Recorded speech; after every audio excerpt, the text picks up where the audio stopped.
Hello there, and welcome back to another review, and I'm happy to have with me once again returning guest critic Debbie D'Angelo. Debbie, thank you for being here today. Sure, no problem. And today we are here to review the romantic comedy Letters to Juliet. Letters to Juliet opened on Friday, May 21st, 2010, and the romantic comedy stars Amanda Seyfried, Vanessa Redgrave, and Chris Egan. This film comes to us from director Gary Winnick, a veteran director of romantic comedy, some good, some bad. Anne Hathaway starred in Bride Wars, which was not a very good one, but Jennifer Garner starred in 13 Going on 30, which is a favorite romantic comedy of mine. Well, why don't you tell us? Well, let's see, there we go. We got thumbs up on a previous movie. Why don't you tell us a little bit about Letters to Juliet? Well, I really think this movie is about getting a second chance at love. And basically, Amanda Seyfried's character, Sophie, I think her name was. Yes, Sophie. She and her clueless boyfriend get to go to Verona, Italy. Her fiancé. Oh, fiancé, yeah, Yes. that makes it even worse. Yes. Get to go to Verona, Italy, and while she's there, she realizes that there are women from all over the world who are writing letters to Shakespeare's Juliet, asking for advice. And surprisingly to me, this actually goes on. There's actually a group of women in Verona, Italy, who answer these letters that women actually write. Yes. So while her character is there, Sophie, she finds a letter that's been hidden since 1957. Lo and behold, she finds it. Woohoo, there it is. And decides to answer it. And it is from Vanessa Redgrave's character, Claire. Yes. I believe her name is. Yes. And so the remainder of the movie is spent with Claire, Claire's very surly grandchild, Charlie, played by Chris Egan, and Sophie. And they're looking for Lorenzo Bartolini. That's right, traversing the countryside, trying to reconnect. Now they narrow it down to 74 Lorenzo Bartolinis, and they're looking for the one that Claire fell in love with over 50 years ago. Right. Okay, now, did you like the movie, did you not like the movie? Despite its many flaws, I did like it. I think it's a pleasant movie. I liked this movie. I'm so glad she liked it, because I thought she was going to hammer this movie. I liked this movie. I think Amanda Seyfried is nothing but a doll. She's a wonderful, wonderful character to watch on screen.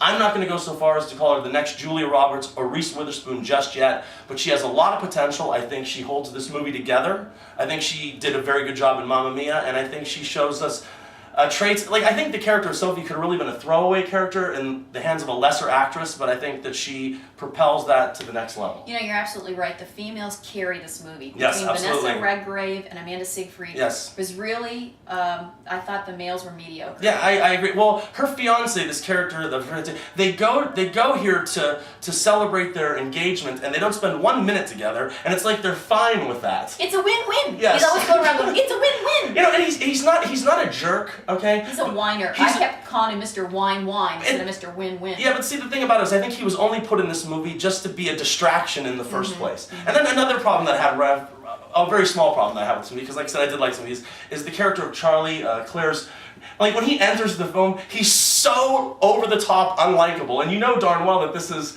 going to be her romantic interest in the film, and he goes out of his way to be the biggest jerk ever. Did she pick losers or what? I know, it was but really. You know what? There was no transition from like the hate to the love. It was like a love. Yeah, they laid in and saw the stars, and then it all happened like that. I'm like, when did that occur? I missed it. But what I did like about this movie is I like that there was a good balance between the older romance going on between Vanessa Redgrave and Lorenzo, and the younger romance going on with the 20-year-olds, and I think that it was balanced enough that I think that one of the messages from the movie is that love is timeless and you can fall in love at any age, and I thought that actually really worked in the film. That must have been really uplifting for you. I thought that the movie only got sappy. Give me some encouragement. I thought the movie only got sappy right at the very end, but I really did like this movie quite a bit. Well, I think Vanessa Redgrave is fantastic. She can convey so much emotion through expression. She doesn't say that much.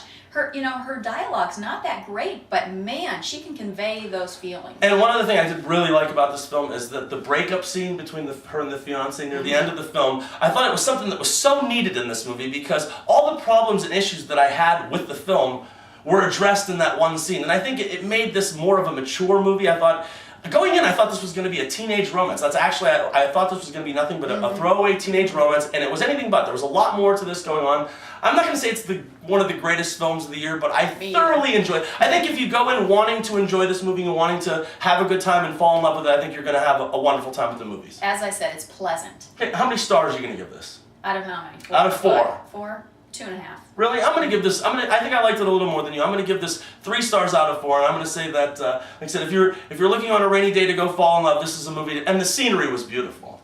Yes, it was, and I've been to Italy. I was going to so say, I can you've kind been of there. reminisce Yes. a little bit, so Yes. that was nice too. In fact, you're with my husband. I said, how many stars would you give? He said 3. I said 2.5. He goes, wow, you're a tough critic. I think she is tough. I think she's being way too hard. Well, not way too hard, because she doesn't recommend this movie, but I just think I liked it just a little bit more. I said it was a very fun movie, and I liked it. But I thought it was good. I enjoyed it. Yeah. well, thank you very much for taking time out of your You're day welcome. reviewing Letters to Juliet. I guess we'll give this a favorable review with 2.5 stars and 3 stars. And with that, we'll say, and remember, people, we're not always right, but only when it comes to the movies. And thank you once again for your attention.